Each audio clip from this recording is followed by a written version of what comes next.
Hello, Mage fans. This is Adam Simpson for Mage the podcast that works hard towards Ascension, so you don't have to. I'm joined today by James Estes. We're going to discuss the topic of religion in Mage the Ascension and also writing for Mage. How are you doing today, James? I'm doing well, thank you. Well, thanks so much for being with us. Before I start the discussion, let me introduce James Estes for those who may not be so familiar with his work. James worked on a number of projects for the World of Darkness game series in the 1990s.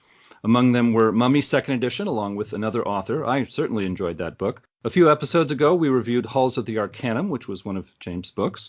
He also wrote Tradition Book Celestial Chorus for Second Edition, the Templars chapter in Book of Crafts, which was also a part of Second Edition, and World of Darkness Sorcerer, that was the first one. Currently, James is the Library Director and Associate Professor of Medieval Studies and Church History at Wesley Theological Seminary in Washington, D.C. His main area of study is religious thought in early medieval England and Old English literature. James, before I start, I want to put to rest a rumor I've heard online. There are people saying that you developed the final two books for Street Fighter, the storytelling game. And I said, no way. James Estes is no back alley brawler. That can't be true. I am, in fact, a back alley brawler. Oh, yeah? They contacted me and said, we're sunsetting the line. We have the next few books kind of spec'd out, but will you take over developing the final two books? And I said, sure thing. Oh, so you really did work on the Street Fighter storytelling game. Yeah, the rumors are true. It was a departure from my usual line of work. Okay, did you enjoy working on that? Was it a chance to really do something different? I really did enjoy it because I have a personal interest in the martial arts anyway. I mean, I know this is a video game, not kind of a real world or high fantasy or any other high concept martial arts, but there was that personal hook from having studied various martial arts, and it honestly was just good experience to work as a developer. Whenever you're working in any field, I think it's useful to try on different hats. So for a writer to have to work as a developer really helps improve your game development as a writer. Writers should editors should write. We may not be able to do it all well, but it's a good experience to sit on the opposite sides of the desk. To start off the discussion, we were talking earlier about some of the books that you worked on during your time with White Wolf Game Studio, and you mentioned being the religious writer for White Wolf in the 90s. Please tell us more about that. I'm trying to remember how this actually happened. How did this come to be? I met the folks from White Wolf back when Gen Con was in Milwaukee, and I was actually doing some kind of booth work and some editing work for a small company called Metropolis that did, I think it was the first US release of the game Cult. That's with a K. And because the person I was working with, or who was actually kind of in charge of the operation, Terry Amthor, knew some of the people who were at White Wolf, and because we were both there industry side, whenever you're at a gaming convention industry side, you end up hanging out with other industry people. I met the White Wolf people, and I don't even know how it came into conversation that I just happened to know religion from an academic perspective. But one thing led to another. I believe the first proposal that I'd submitted, I honestly don't remember because this goes back, it was either for the Arcanum or the Inquisition for Vampire. I think I wrote Inquisition first, but it became pretty clear in talking with the folks at White Wolf that I could write sympathetically, I want to say academically, without necessarily meaning dry and boring, although maybe that sometimes peers through. Not necessarily authoritatively, but with an understanding of authoritative sources. So I could approach religious studies from a different perspective, and I think that showed up in terms of the assignments that came my way. And since I was able to work with it, I mean, in a way, I guess I almost became typecast as the religion guy. I honestly don't remember whether I proposed Celestial Chorus or if it was offered to me.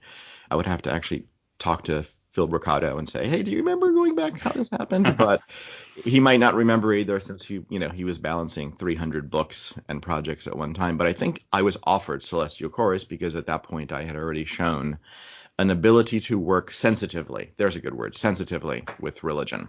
Oh, okay. So they brought you in to help with World of Darkness projects because you had that perspective and that background. I think I think it's pretty much that's a pretty good summary. I mean, they brought me in because they liked a proposal, and then I guess from the proposal they gathered the way you describe it. They're like, okay, he can do this. And White Wolf did not shy away from these topics. It said that these are important. You know, whether we're going to talk about religion or death or sex, they're going to be part of our games. So that's how it came my way.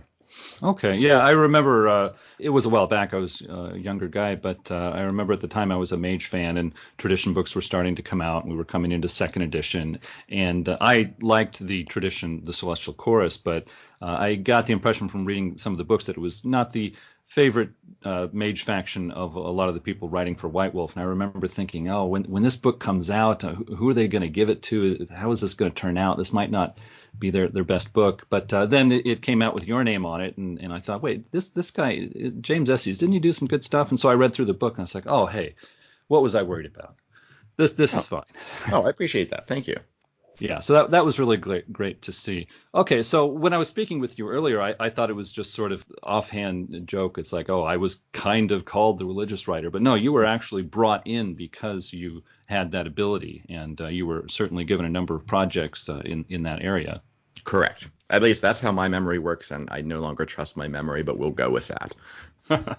You also said that you got or you understood the Celestial Chorus in the Mage setting, and I was just hoping you could expand on that for us.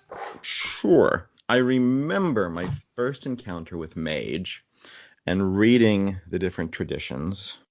And boy, I mean, I really liked, I don't want to say all of them, but most of them. I mean, there was kind of a hook in each one. I can't say that the hook in the Celestial Chorus was any stronger than any of the others, but I had a hook in the Celestial Chorus, and perhaps that hook was stronger for me than it might have been for other people. But that hook was because I did religious studies from an academic perspective. I'm trying to think, at that point in my career, I had finished my undergraduate degree. I had a BA in religion. My focus was mostly church history with kind of I didn't have a minor because it was already my major, but I was doing a lot of Islamic studies back in the 90s when a lot of people weren't doing Islamic studies because it wasn't the huge threat that people want to turn it into. So I was able to read it as, okay, here is the tradition that comes from what we would understand to be a more monotheistic religious tradition versus, say, the more shamanistic perspective, any of the other traditions. Even within that one sentence summary, okay, here's the monotheistic religious tradition, it was still possible to be expansive. It didn't necessarily have to mean, okay, here's your D&D cleric for Mage. Because just from my own studies in religious studies and religion, you can have the belief system, but the belief system is going to change shapes and forms as it travels through different cultures. So what it looks like to be, say, a Plains Indian convert to Christianity in the early 20th century will look very different from a 10th century early medieval English monk. So they might have the same original religious tradition, but it can take on really different forms. And I just knew this just from what I did and what I studied.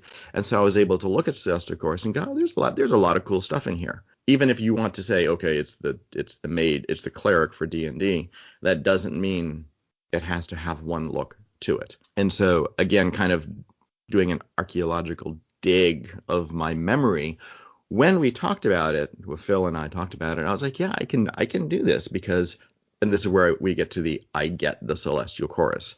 I get religious traditions. I get theological studies, and I can do this. You know, like I loved Sons of Ether. I loved the work on that, but it wasn't something I could have done. I appreciated it. It's still fun, great reading. I could say I got it as a fan, as someone who appreciated the pulp homage that was in there. But in terms of Celestial Chorus, I got the world that it tapped into. Does it help clarify it? I think so, yeah. The tradition of monotheistic religions around the world and of course going through time and pulling out the common threads there and weaving that into something that can make sense to someone from the Middle Ages or someone from the 20th century. Right. It doesn't have to look the same for everybody, or for every place, for every person, for every culture. There is actually a rich tapestry that can draw on this, and there was no reason to shy away from it and go, oh God, it's them. They're, even worse than the cleric. Oh God, it's the paladins of Mage. Like, no. I mean, sure, you could play it that way if that's the character concept you had, but it didn't have to be that. I appreciated the fact that the book was able to present a different view of this faction of mages to so many people. For example, I was active in the probably rather small mage community in the mid 90s. And so there was a mailing list where a lot of people contributed different pieces, and that, of course, got rolled into the Anders Mage page that was popular in the mid 90s for Mage fans. And I put together a Anders Mage page 2.0 with permission from Anders Sandberg. And as I was editing these pieces and going over them, I noticed just a large number of pieces. Some made the cut and some I could not include, but a large number of pieces that they would talk about a certain faction or certain fictional event for mages. And in the first paragraph or two, they would mention the Celestial Chorus, just in passing. It wasn't about the Celestial Chorus, but it would mention them in passing and say, yes, the dour and sour choristers came out and they thoroughly disapproved of this and they tried to stop it, but they couldn't, and it went on anyways. And then it goes on with the piece and doesn't mention the chorus again. And there was just like again and again this notion in people's minds that these dour and sour mages who are against everything are trying to stop everything but their own narrow view. And then we get in second edition, your tradition book comes out. We read through it. It's like, okay, this is another way to look at the Celestial Chorus. This is another option, and one that makes sense. One that I can not only say I like this, but I can see how this would come to be and be a part of the world of Mage. Question for you. You're saying second edition. There were different editions of Celestial Chorus. I did the gold foil one. Yes. We are talking about the same one, right? Because I believe that there was another one after this that Jeff Cisneros wrote, and he's also an academic that I've actually met at a conference. But I just wanted to make sure that we were both on the same page on that. Okay. Yeah. The second tradition book for the Celestial Chorus came out during Revised Edition, which can also be called third edition of Mage, the Ascension.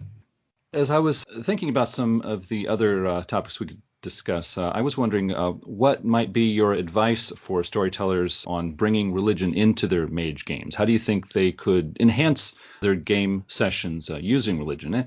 And obviously, we need to be sensitive to other people, and we need to avoid offending people and avoid stereotypes. But beyond that, what can we consider for that? That's a really good question, and it invites a complicated answer. So I'm going to hope I can come up with an answer that's meaningful and useful. I want to start with the word that you used. You said sensitive. I really do think that is a key factor, because I'm eventually going to start talking about all these highfalutin reasons to include religion and why it has to be in there and yada, yada, yada. But you need to start with the players at the table.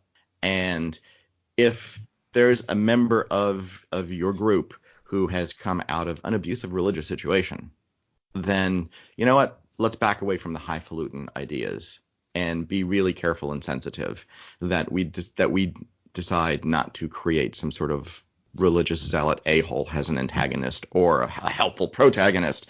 Think of the people who you're co-creating with. So sensitivity is important. But then we get to the highfalutin ideas as well. Highfalutin is a technical academic term. So it is historically almost impossible to separate culture from religion. I don't say that as a defense of why religion is important. I'm simply saying that in terms of the study of culture, religion is interwoven throughout it. Now, one can project a future culture in which religion does not play a role, in which the psychological aspects of religion are oriented towards something else. And that's where you start looking at the sociological study of religion. But I'm talking about when we're kind of going into the history of the cultures that we know, the cultures from our world that we're either drawing on to create new cultures or just setting stories in them, religion is largely inseparable. You don't have to pay attention to it. I mean, you really don't. But I'm trying to imagine a meaningful medieval scenario, whether you're doing actually a medieval setting or you got some wonky time travel involved or whatever. I'm trying to imagine a meaningful medieval scenario in which there is absolutely no reference to the historical institutions that dominated religious culture, one of which would have been the church. Church players were among the powers that be. You just can't really go into it. You should at least think about what is the role of religion in the culture you're working with. If you're creating a culture, or if you're setting a scenario within a certain cultural construct, and there is a historical template you're borrowing from, look at the role of religion in that culture.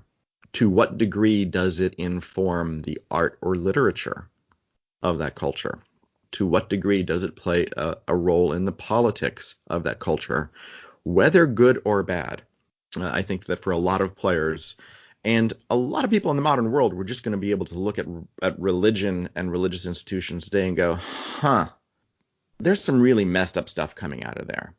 At the same time, we also have to say historically, look at the art, look at the culture, look at the tradition of hospitals and how hospice emerges out of early Christian approaches toward healing. You are at least obligated to look at this objectively and see what are you excluding if you exclude religion. It's the sort of thing where, you can't just take an eraser to a photograph and remove the things you don't like, or else it'll look like a really bad Photoshop. It doesn't mean it has to be important. It doesn't have to be the highlight of it, but you really need to at least say, what's the role of the religion in this culture? How does it inform the belief system, the values? How does it show up in art, in music? How does it show up in the politics and the personalities of what's going on? We can read Beowulf, and Beowulf is not a religious text, but then we ask, what is the role of religious thought in Beowulf? And that just invites a totally different discussion. It's not a religious text, but you can see where the religious worldview of the cultures that produced the poem are evident in the text. So it's kind of a deep dive. Doesn't mean dwelling in it, but it does invite that scrutiny. That's the word, scrutiny. Mm-hmm. Does that help, or was that too all over the place? No, sometimes I talk like an academic, and we go all over the place. No, I'm certainly not concerned by that. I was actually looking forward to hearing some of your insights as an academic, but I think you make a great guest because you've also written for and been active in the role-playing community, and so I think you bring a perspective that is rather hard to find. But I can see a number of, I guess you could say, paradigms or styles of magic that are represented in the game, Mage the Ascension. And some of those I see as flowing out of the worldview and mode of thinking that is a result of a given religion's influence on a culture over a long period of time. Right. And so I think it can be interesting to have, for example, a Euthanatos mage who actually grew up in India and lives there, but he's traveling and he's an NPC and he meets the players, and he is a Hindu. And of course, Hinduism is rather different from Western religions, and it is a very large religious background that includes many different traditions and modes of thought and things like that. It's certainly not as simple as it was represented to me in junior high when I was growing up in California. But to have this mage not only be a Euthanatos and pursuing the goals of that tradition in the Council of Nine, but also be a Hindu, and to have his beliefs influence his goals, his way of explaining things to the characters. He might come into a scene and tell the players, hey, there's this villain who's causing all this trouble in Calcutta, and I'm asking you to go do something about this. And when he describes the trouble that the guy is causing, I don't have a problem as a storyteller saying he sees these things as being a problem because he's disturbing the religious sentiments of all these Hindus who are living in the city of Calcutta, and he thinks that's such a terrible thing. And the players might think, well, I'm not a Hindu, and I don't think that's such a terrible thing, but maybe if the people in Calcutta see it that way, I should maybe factor their feelings into this. And so I think that can make for an interesting in-game discussion and, beginning for a series of game sessions where they go over to Calcutta and they have to deal with a culture that is influenced by religion that is outside their experience. I think what you mentioned something that raises a really good point. Not just the general cultural background of the character and the culture, the tapestry of the world, but which was the tradition you just mentioned? Well, I was talking about the Euthanatos, one of the Council of Nine mystic traditions. Right. So if we take religion, the concept of religion out of Mage, you're not just erasing the celestial chorus, because anyone who's doing religious studies isn't just studying monotheism. You're also ultimately affecting the philosophical religious traditions. You're talking about the shamanistic traditions. So you're kind of removing the Akashic Brotherhood, potentially the cult of ecstasy. You've got the dream speakers. You've got the verbena. You've just wiped out half of the traditions because you don't want religion as part of the game.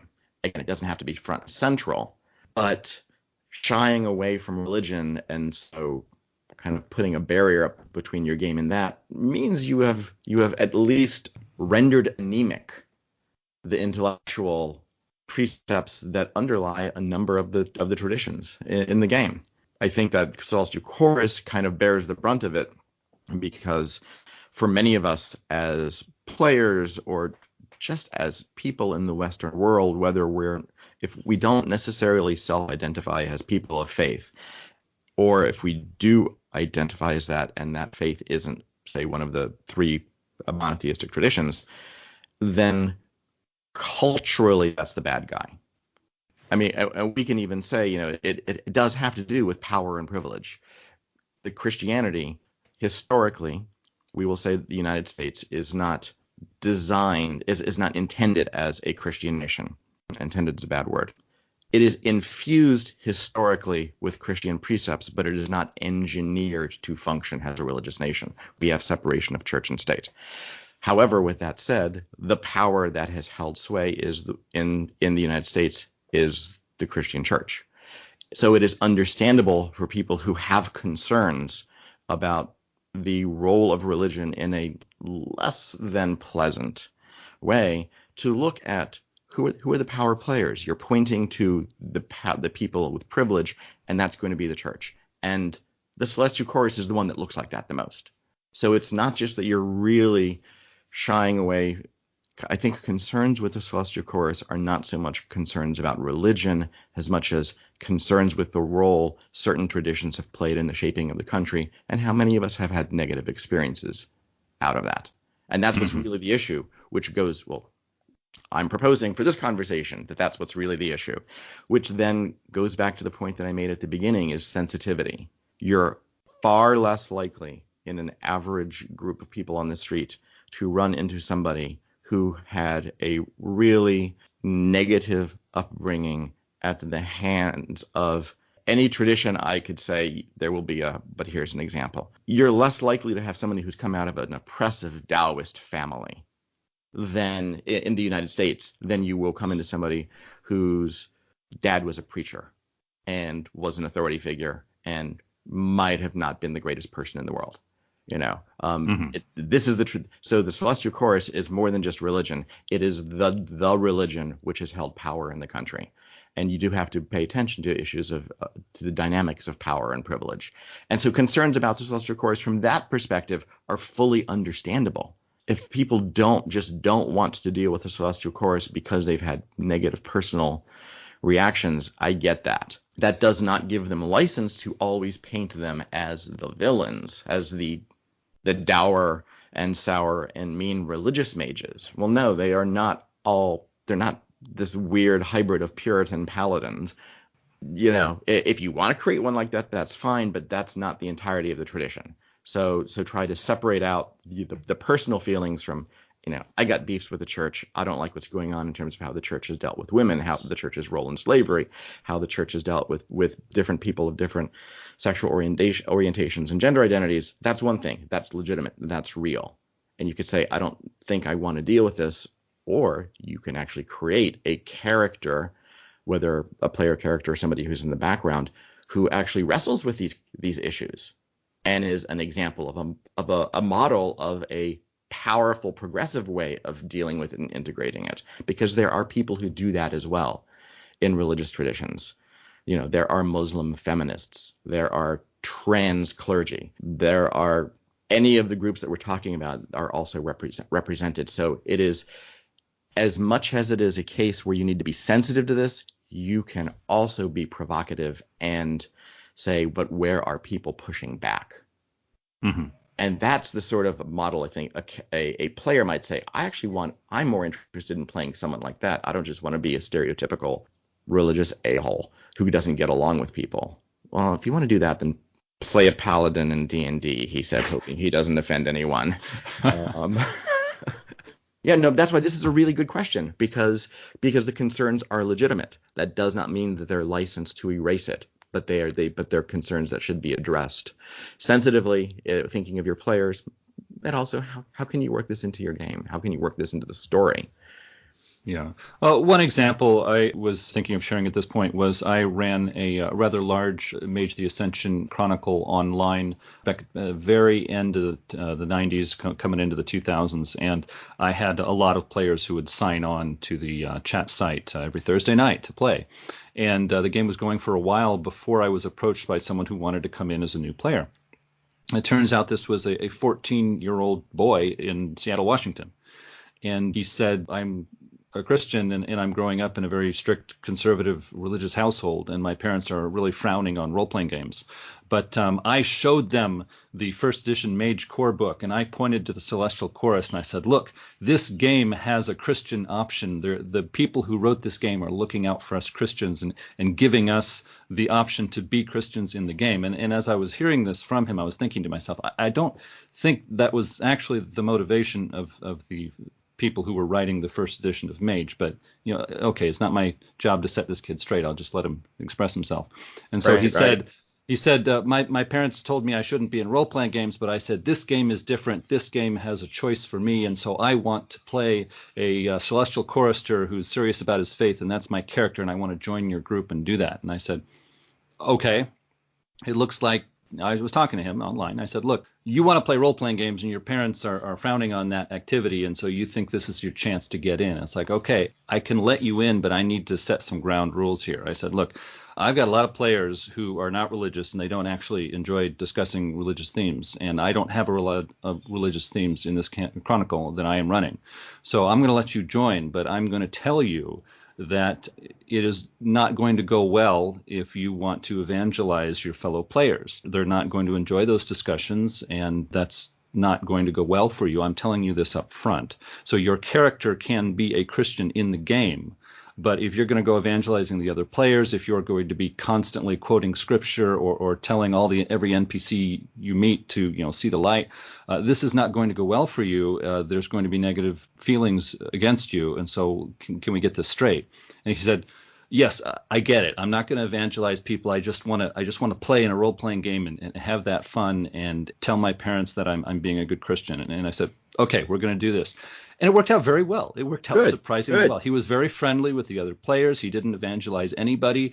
I threw in an NPC who was like a bad guy who wanted to get better, and he latched onto that. He wanted to counsel this NPC during game sessions off towards the side, and he showed that one NPC to faith, but for the rest of the game, he was very well behaved, and it worked out great. And at the end of that, he sent me an email thanking me. He said, I had fun in an online role-playing game. I told my parents that I was okay, and my parents said, great job.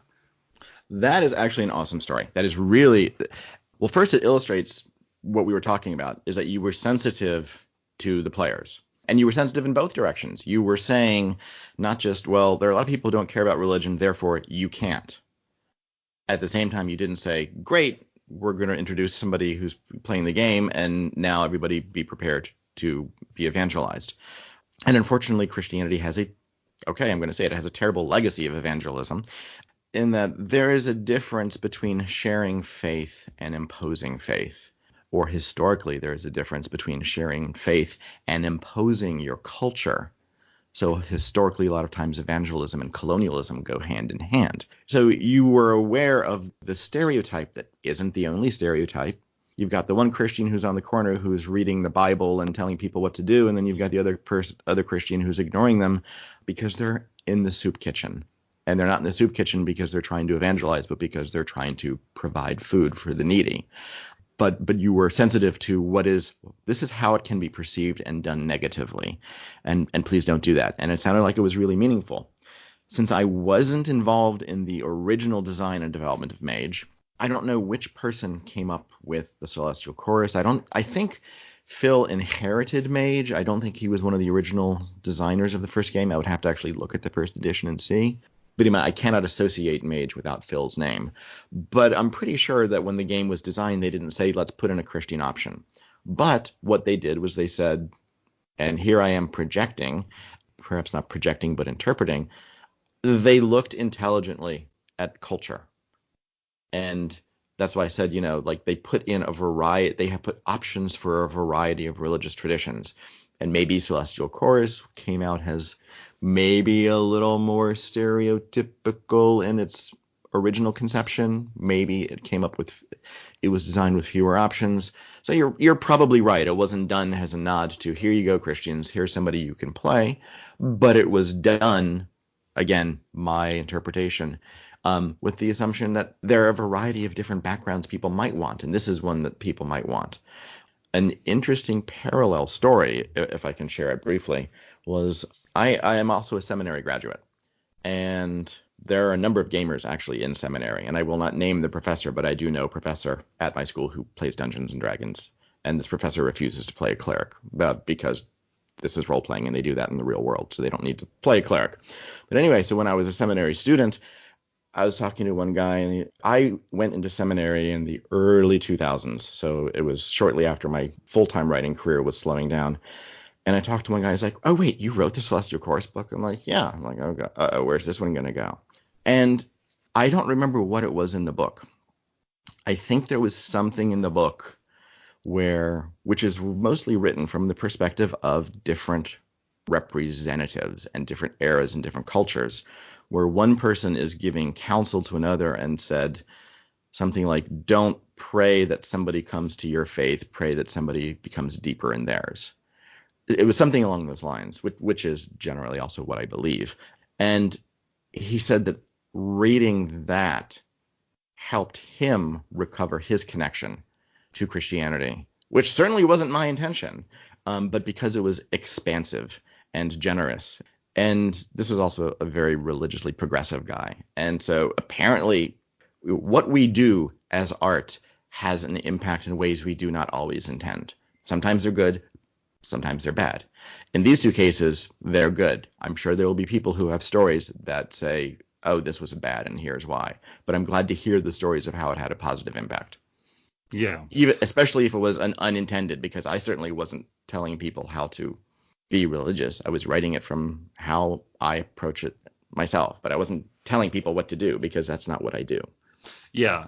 It's interesting for me that when discussing religious themes in Mage the Ascension, for many of us growing up in, say, North America, our first thought is to say, well, how about that Celestial Chorus? But you could certainly see how other religions had a strong influence on other factions in the world of Mage. For example, there's I might be mispronouncing this, but in the Book of Crafts, there is a faction of mages, a craft, called the Bata, and they are influenced by a religion that outsiders would call voodoo. Right. And whether or not that's the most accurate term is another discussion. I'm not saying that it is, but outsiders would look, oh, that's voodoo, and they really believe that. And this faction of mages, really does. And so that informs everything that they do, the style of magic that they pursue, the goals that they choose as a group, how they will train their recruits and make them feel welcome now that they've joined the baton, etc. And of course, you have what you might call pagan religions or what someone might call Wicca, and it's easy to see how that has a strong influence on the mage faction called Verbena. And right. Yeah.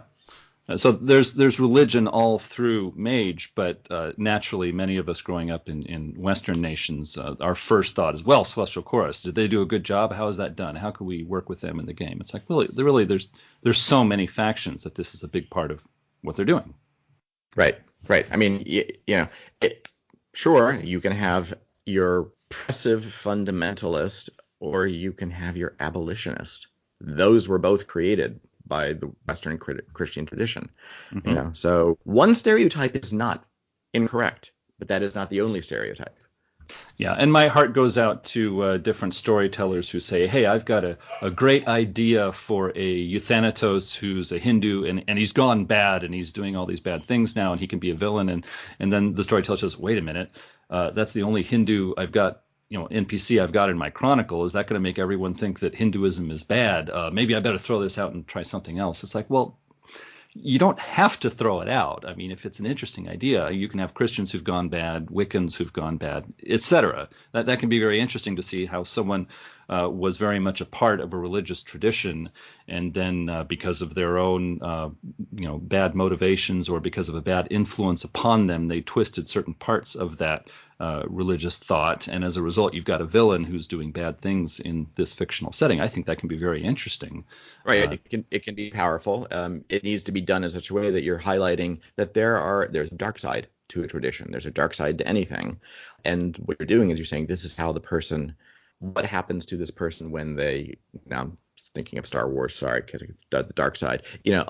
What happens when they are influenced by this particular aspect of the tradition?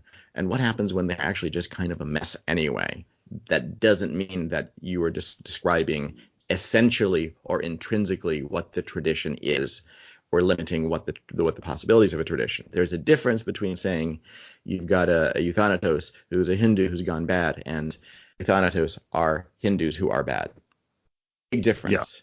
Yeah. And the way you described it is there's a narrative thrust to it that you can also explain, because there are other in the tradition who are not like that. There are other Hindu euthanatos who are not like that. It's what's the narrative that you're creating out of it?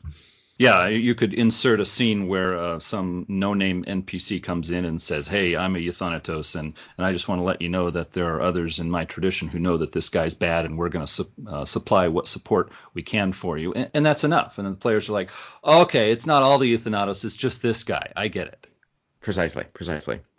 So one thing I was thinking about is if a storyteller has, their own ideas, they're thinking up this chronicle that they want to run for their players. What if they have a real world religion or a group within a religion that they want to bring into their game as a group of mages? Do you have any advice on how they could do that? Are there issues to watch out for, questions they should consider? Things to watch out for, I think we've both actually discussed pretty thoroughly. So I'll just point back to that and say that's something to watch out for. What else are things that they can do? It's an occupational hazard that I'm a researcher, so I'm just going to say you've got to do your research. In fact, just recently, I was at the Library of Congress and decided, you know what, I'm going to get a reader's card. I don't even know if I've ever had a reader's card. Go into the office and they're like, "Have you had a reader's card?" I'm like, "I don't know, maybe." Gave them my name and they're like, "Oh, you do have a reader's card." I'm like, "Really? When was I here?" And the card was dated something like in the mid to late 90s. And I was like, I wasn't in a graduate program then. I wasn't in school. I must have been researching something for one of the games I was writing, because that's the only reason I would have had to go to a library to do research in the late 90s was game design stuff. So yeah, do some research. I am not one of those people who's stupid enough to say don't trust what's on the web, because that's dumb. There's a lot of good resources on the web, but there are also a lot of good resources that are not on the web. It actually doesn't hurt just to go to a library and get the sort of textbook that's seen as an introduction to religious traditions. The sort of thing that might be used in like an introductory world religions class. I have none that I can recommend because I haven't had to teach that and I haven't taken it in a while, but there are plenty that you can find. I always tell, when I'm teaching students research, I tell them you don't need to read a book if you can start with a chapter. You don't need to read a chapter if you can start with an article.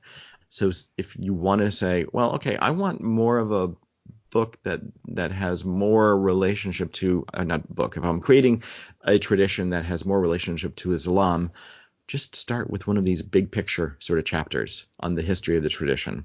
Until you know what you're actually looking up, I would be careful about looking up stuff online, because anybody can publish anything online, and it could be that you've got the world's greatest scholar who's running a blog, or it could be you've got somebody's crazy uncle, and you don't, and if you don't know what you're reading, then you're going to be formed and shaped by stuff that you can't assess yet. In library land, we call this information literacy. It's how do you assess the quality of the information that you're working with. And so if you're just starting, then take a look at who's the publisher, like Who's the audience of this book? What are they trying to do? Are they trying to teach you what Islam is because they think you might be curious? Or are they trying to teach you what Islam is because they want you to convert? Or are they trying to teach you what Islam is because they think it's the worst thing in the world and they want you to agree with them? So look at some resources, analyze them. I believe that if you're studying a religious tradition, you want to look at the mystical dimensions of the tradition, but in probably most religious traditions, whenever you talk about mysticism, historically, mysticism emerges out of a specific tradition. So you will have Christian mystics, you'll have Sufis who are Islamic mystics, et cetera, et cetera, et cetera. Don't just go straight to the mystics. Understand the basic concept of what produced that tradition. And so again, just do your research. Listen to So a little bit of research goes a long way. A little bit of research goes a very long way. Yeah. Go to the library. Support your library, the librarian said with absolutely no agenda. Yeah. Okay. Well, if I might, I was hoping to, at this point in our discussion, turn towards the topic of writing for Mage. Now, of course, you wrote books for Mage, but not only that, there are a number of our listeners who have written or are planning to write their own game material and submit it to Storytellers Vault, so that can be disseminated to a large public for PDF for a low cost. And so that is why I'm interested in just the general topic of writing for Mage, not only Sure. because you've done it, but other people who are listening to this would like to do it themselves. And first off, I must confess, one of my motivations for bringing you on was that you're a librarian and you're well-read, and when I have free time in my life, I tend to lean in that direction as well. I took an interest in the recommended reading lists in the back of many of the Mage books that I enjoy.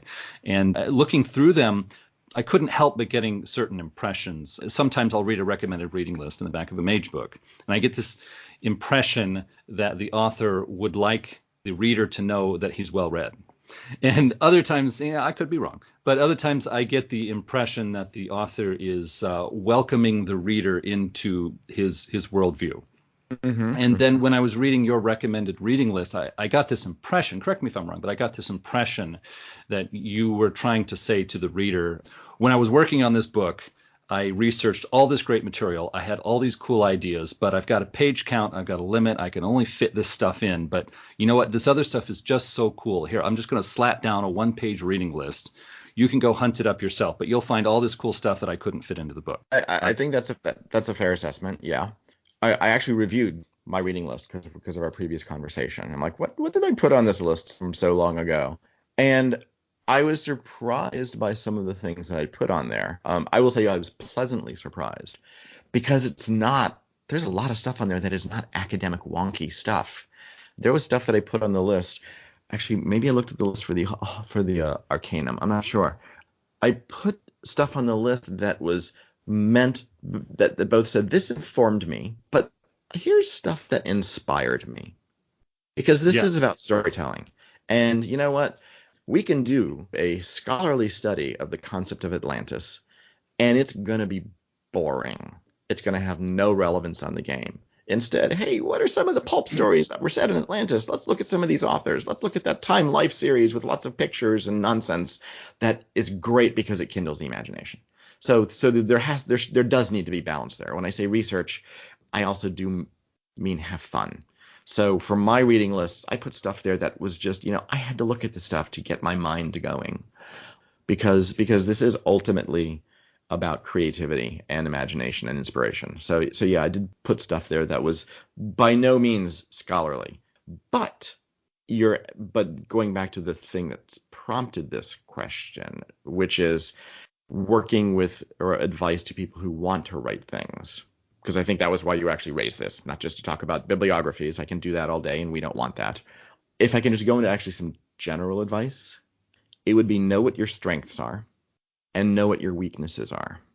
Because I worked with a developer who really knew his stuff, and I knew that most of my work with Mage or Vampire, any of the stuff that I worked on, had more to do with world building than mechanics. Whenever there's any system stuff in any game that I wrote, unfortunately, because this is a long time later, I don't even know if I have the original drafts. I think they were probably on a hard drive that met an unfortunate fate. So anything that I put in the drafts that was system stuff, I knew would go before the eyes of somebody who really knew their stuff. So know what your strengths are and actually work with somebody else who will help you with those.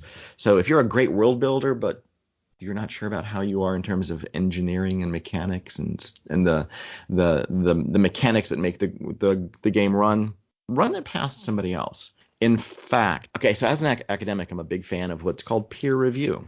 When something is published in a scholarly journal or from a scholarly press, it's gone through peer review. It's generally not just, I'm a great thinker and I've written this book and here's me writing thinky stuff and now it's printed. The person has to have a reputation. They're working with an editor. A journal article has often gone to other scholars who've pushed back and said this needs to be clarified or this is wrong. There's back and forth. Peer review is important. That's the point I'm getting at, is if you have the opportunity, or even make the opportunity before you're going to submit something for other people to use. If you're just doing it for your own game and you're having fun, live and learn. Every game that you're designing, you're ultimately beta testing it. But if you want other people to use it, consider peer review. Consider sharing it with friends and saying, where do you think this is weaker? Where do you think this is stronger? And it might be that they're going to say that there's some great storytelling stuff, but I think we need a little more world background. Where is this coming from? That, I think, is important. When I was working as a developer, it gave me the opportunity to read text and go, this is really neat, and I can see this happening in a TV show, but this doesn't actually make any sense. Can we at least put a couple of lines in here to explain how this scenario came to be? And I can't really give you specifics, but we've probably all seen the TV show or the movie where we walk out of there and then we're like, wait a second, why was this person there? That didn't make any sense. Just like little itty bitty plot holes. Mm-hmm. Working with somebody else to help you figure out what these plot holes are. I think sounds like a first pass before giving it to the editor to correct it, really edit. Absolutely, absolutely. And the editor will ideally be a strong pass. And since I don't know how they're vetted for the vault, I don't know what sort of process you go through. Any writer who wants other people to use their stuff should give it to somebody else to look at, no matter what the medium is. And it's particularly important for game design. And now, ideally, if you're running a scenario, you're creating a world, it's probably playing out in your game, which is a way of peer review. Your players are going to be like, this was awesome, or this sucked, or this would be better if you did this. That's going to be part of the peer review process. It doesn't have to be a big formal thing, but never make it just your own work. That's the biggest advice I could give. Never make it just your own work. Well, that certainly sounds solid. Whether it's writing material for Storytellers Vault or just running a game session, research may be needed. What are your tips on research? How do you know when you've done enough? How do you avoid sinking too much time into it? And are there any great research sources? You've sunk too much time into it when you're wondering why you got a PhD and picked up all that debt. But the serious answer is, you have done a little bit too much if you're wading into areas that are really fascinating but have nothing to do with what led you to the research. Chasing down the rabbit trail. And this is something that scholars deal with all the time. Reviewing articles, it's like, this person has just gone down an amazing tangent that has nothing to do with what they're writing about. And they have to cull the whole thing. The same thing just in general research. You go to research to ask a question. Sometimes the question is as broad as, what do I need to know? Sometimes the first research question is, what do I need to know? Then, as you start to do more research, and this is kind of a research skills 101. So I like the opportunity to discuss this. Is you go from the what do I need to know to, now that I'm learning this, I want to know more about X, Y, and Z. So you've got the very specific questions. Once you realize you've gone from X, Y, and Z to A, B, C, and they have nothing to do with X, Y, Z, back it up. That's when in academic worlds, we'd say you turn that into a footnote and you write an article about it later.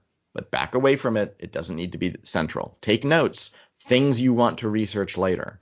Have fun with actually just learning about things for the sake of learning about them, not just to answer a question for game design. I do believe in the importance of imagination. I sometimes have my own kind of little headcanon on what's going on, on TV shows, and I think any of us do that. And that's kind of like, how are we imaginatively interfacing with the text? So learn about things just for the sake of learning about them. But when you're doing research, figure out the questions, figure out what it is you need to know, and then look at is what you're researching, is it really helping with that, or are you just letting yourself get sucked down the black hole of some other subject area?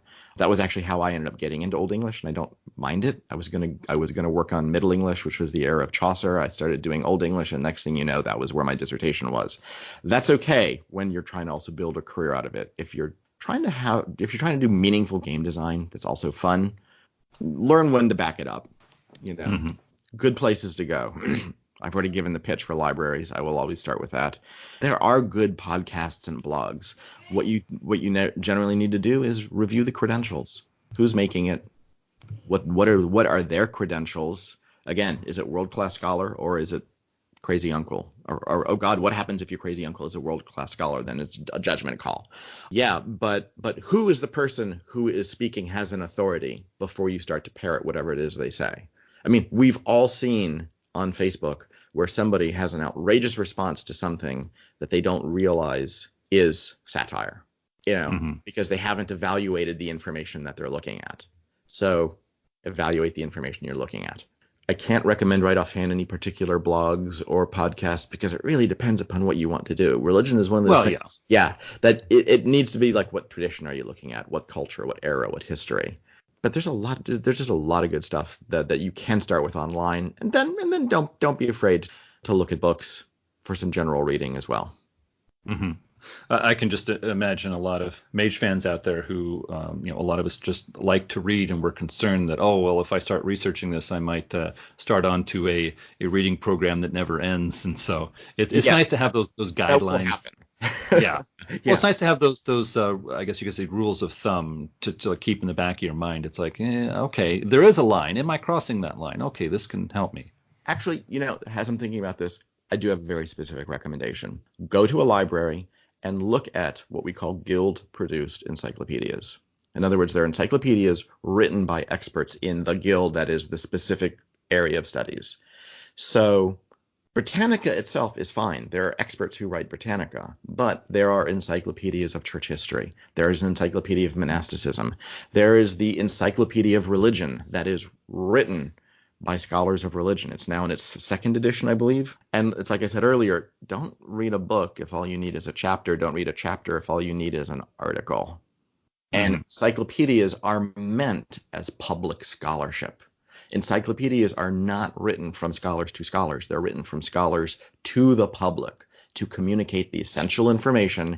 And then good encyclopedias will always have at the end of an article a couple of references. Okay, so these are guild encyclopedias. Many of the people I interact with, when somebody says encyclopedia, they say, oh, Encyclopedia Britannica, World Book Encyclopedia, just general purpose encyclopedias. But these are specific encyclopedias. Right. And even Britannica and these other encyclopedias aren't actually bad for just, okay, tell me more about the Black Plague. Yeah, just go to Britannica, I will even put in the pitch for Wikipedia. Wikipedia does have its strengths and its values. But if you're concerned that what you're reading might be out of date, because there's a lot of stuff in Wikipedia that's just pulled in from public domain stuff that could be 100 years old and scholarship could have changed, start with a general encyclopedia, but go to a library. Libraries will have in the reference collection books that are reference books, encyclopedias and dictionaries that are very specific to the topic. They'll give you the good stuff that just gets you started. I'm looking in my library right now. There's a dictionary of religion that I have that's probably an edition or two old. That's probably maybe 2 inches thick. I've got a dictionary of the Bible from a prestigious publisher that's maybe 3 inches thick. These are going to be scholarly resources. Flip through it. Look at the articles. What's the agenda? Look at who the authors are. But these are actually really good ways to get started. The encyclopedias, because they're going to get you started and give you an idea of where to go from there. They're going to tell you the proper names. They're the proper nouns. They're going to tell you the names, the places, the concepts, the things, and one thing will lead to another. And then you're doomed, but you're also happy. So I can go to a public library, talk to a librarian and say, I've heard there's guild encyclopedias on specific subjects, and they'll probably know what I'm talking about. Correct. And that's something I can also just follow up with you later and give you a couple of recommendations if you wanted to post them somewhere. But yeah, any good public library will have it. In some cases they'll be online. Yeah, they're online. There are good online encyclopedias as well that are usually available through subscription, and the library provides the subscription. But those are actually really good places to start. I'm sorry it took me a while to get to that. I had to think about that. Yeah. No problem. Is there anything like a sort of checklist when you start writing game material to make sure it will, one, be gameable, and two, fit in with Mage or World of Darkness themes? I know that's sort of a broad question, but is there anything you can say to that? Yeah, I can. First, I'll repeat what I said about system. System was my weak point. So if there's anything in games that I worked on that had great system stuff in there, it was probably something that the developer fixed and made work. The concept might have been mine, but the actual rating and mechanics would have been somebody else's. So I don't really have much advice on that. However, whenever I started working on something for any game system, because I've also written for HDI for the Fading Suns game, where I was one of the religion people. I was like, if I'm writing about topic X, I now need to read everything that has been produced to see where topic X occurs. I try to make sure that there is a conceptual hyperlinking between what I'm doing and the rest of the game world, the game design. Like, I remember that, and this is doing another archaeological dig. There was the question of in Mummy, could you have werewolf mummies or vampire mummies? And in the first edition, there was this issue. I think it was first edition where it was established, no, a mummy is a mummy, and you can't start to multi-class mummy werewolf paladin stuff.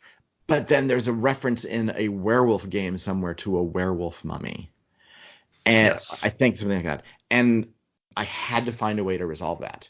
I was working with Graham Davis, who is an amazing game designer, and he's still heavily involved in game design. And I was the one who had the section where that was involved, and I had to resolve that. So, but the point was, where does what you were discussing show up anywhere else? Don't mess with other people's stuff. Don't make decisions that's going to have an impact on other people, which might be hard to do. And sometimes you have to kind of risk, like, okay, fine, I'm going to create an ancient vampire and put it in this world. And oh God, I hope I didn't just mess up the world. But don't come up with these kind of things that you're going to force another writer to have to contend with. Look at things that you have to contend with and find a way to address it if you can. So your project is never developed in a vacuum. The first counsel is read the rest of the stuff. Mm-hmm. Know what you're dealing with. Second, do I even have a second? Because that in itself is it was a major component of what I had to do. When I was writing for White Wolf, I felt an obligation to read practically everything that came out. Even if I just skimmed it, I had to at least know what's going on. Make it work in the bigger system. I mean, I guess there's this sort of general game design stuff. Don't come up with stuff that's too rare, too powerful. Come up with something balanced. I think the biggest responsibility that the writer has is to realize that no matter what they're writing for the whole system. I don't really think I have a checklist beyond that. You could construct the checklist out of that, I guess. So that would be it. You're writing for the whole system. Know your strengths, know your weaknesses, run your work past other people. If you can playtest it. That's still peer review. Those are the sort of things that I think help. Now, my last question was, when you are not doing research or looking for information, but instead looking for inspiration, where do you go to get that creative, imaginative influence? I'm going to speak for myself, but I think what I'm saying will apply to many people. I think nerds and geeks and fun people like that already have that constantly going on. I made the comment earlier about, there's kind of this headcanon of what else is going on in a TV show that I'm watching, but it also extends to just real life. Like I remember I went to a Stevie Nicks concert, and she was doing her spin and spinning and spinning, and I turned to the person next to me and said, she better watch out, or we will end up in the wrong when she's casting that spell, or we'll end up in the wrong political timeline, and the universe will be screwed. And I almost did that. And hey, Trump's not president, is he? We're always thinking like we're in a science fiction story, or a fantasy story or a genre story. So I don't know how to go to places for inspiration, because I think for me, there's stuff that's always happening that's making the real world a little more interesting. And I think that probably, at least that works for a lot of my friends. We have these headcanon sort of conversations that, what if this is what's happening? Oh, that's really pretty cool. And why isn't that in a TV show? Mm-hmm. Enjoying good storytelling, reading books. There's a lot to read. There's too much to read. You don't have to read just genre literature, because a good story is a good story. Yeah. And when you're a gaming type or a genre type, you can inject it in there. That's how we have Pride and Prejudice and zombies, because somebody took that and said, oh, this needs zombies. I do a lot of, actually, sometimes scholarship kills joy. The more you learn about something, the less fun it actually is. So do be careful about going too deep into something where it just becomes a scholarly exercise in critical reading, and then you're no longer having fun with it. I mean, I can't say that has happened to me with academics, but the life of an academic and the life of an academic who's a member of the Arcanum are two totally different worlds. We are caught in stupid little politics and arguments over prestige and power, and the text. We read the text from a different perspective, and it's not quite as fun as what you see on TV, the professor with the giant office that's got all this marvelous furniture and full of books, and they're just sitting there picking up the ancient text and translating it, and they just found the Necronomicon's lost section. It's like, nope, hasn't happened to me yet. Never will. I'm actually rewriting a policy. That's what I'm doing as an academic. So you get into the workaday world of stuff, and it can kill the joy. So don't let that happen. Okay. And I guess you also don't want to be the storyteller who's done all this research and learned all this stuff, and it's also interesting that we're going to have a long session in the game where an NPC tells you all these details. And Oh God, maybe that's not the best answer. No, don't show off. Yeah. Yeah, don't. And don't let your game be an exercise for you showing off your creativity, because no matter how much work you've done, the players are co-creators. Yeah. And they're going to shape the story no matter what you do. So it's not all about you and all your work. And in fact, you might have done all this research on something, and it just so happens your player actually knows this a lot better. And, and like, I've researched cars, and I have a great story that involves something to do with the car, and I forgot that my player is a mechanic. And he's like, that car's not going to do that. Oh, crap, Yeah, that probably happens fairly often with Mage the Ascension games. A storyteller gets excited about some stuff he's found out, and he starts into the game session, and you've got two players sitting back scratching their heads like, well, how do we deal with the fact that this guy got it all wrong? Right. And because most gamers I know are curious about the world. They like learning. They know things. I don't have to sit here and tell people to do research and learn about things. All I had to do was tell them what to look at or what not to look at. We're all inclined to want to know more and learn more. We're inquisitive. We're going to be at a table full of people who know their shit.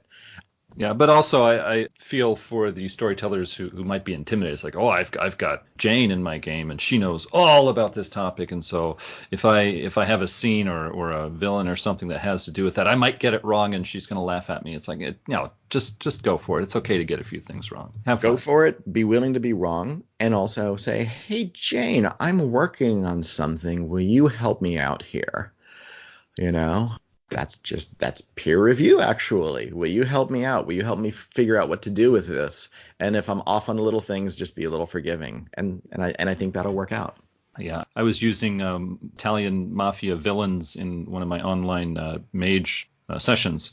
And after that session was done, I got an email from one player and saying, look, it wouldn't be like this, it'd be like that. And I'm like, oh, gosh, I never even thought of that. Oh, okay. And so when I ran the next session, I had one NPC say, yeah, that NPC was, like he was terrible and we got rid of him. And now, now we're going to do it right. And it's like you can make adjustments. Perfect. You can change a few things between sessions, and it's okay. I think the players aren't going to say, what a doofus. They're going to go, oh, okay, whatever, let's roll. Right, precisely. At least a good group with good players and a good storyteller will be able to do that. And they'll teach each other how to do that as well, I think. Yeah, definitely. Well, I have really enjoyed our conversation today. We certainly got through all of the topics that spurred my interest, and hopefully some of our listeners are going to walk away with this episode with something they can use in their own games. Was there anything else you wanted to add before we bring this to a close? Yes, there is something I'd like to add. I really appreciated the conversation, actually, because when I was doing my game design, when I was doing the writing, it was after I'd become a professional librarian, but before I'd gone into graduate studies in religious studies and medieval studies. And so in a way, they were kind of like two different worlds.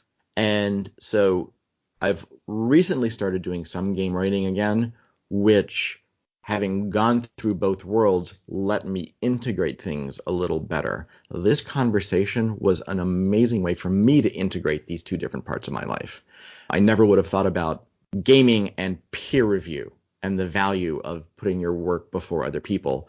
But because of this conversation, you've let me think about things that I hadn't actually had the chance to really think about or articulate. So I'm probably more grateful to you than your readers might be to me, or your listeners. You're too kind. Well, hopefully the listeners will agree that there was a lot of interesting material for them. But that's what we try to do at Mage the Podcast. Sometimes we hit it, and sometimes, well, we get close. So just to bring this to a close, if any of those of you listening would like to contact us, you can send an email to magethepodcast@gmail.com with questions, comments, or feedback. Let us know what you're thinking, and let us know what we may be able to offer you in the future. You can also subscribe to Mage the Podcast on iTunes, Google Play, and TuneIn. You can follow us on Twitter. Just look for @MageThePodcast all together, and you can see what conversations we're doing, what new ideas we're promoting. Join the conversation by all means. This episode of Mage the Podcast was executively produced by Richard Batt Brewster, Ira Grace, and Michael Parker. If you'd like to become an executive producer and help support the podcast, click the link on today's show notes, and you can do that on our website, magethepodcast.com. Well, thank you everyone for listening, and thank you, James Estes, for giving us a little bit of your time this morning. And with that, I'd just like to remind everybody to keep on gaming, keep enjoying it, and until next time, goodbye.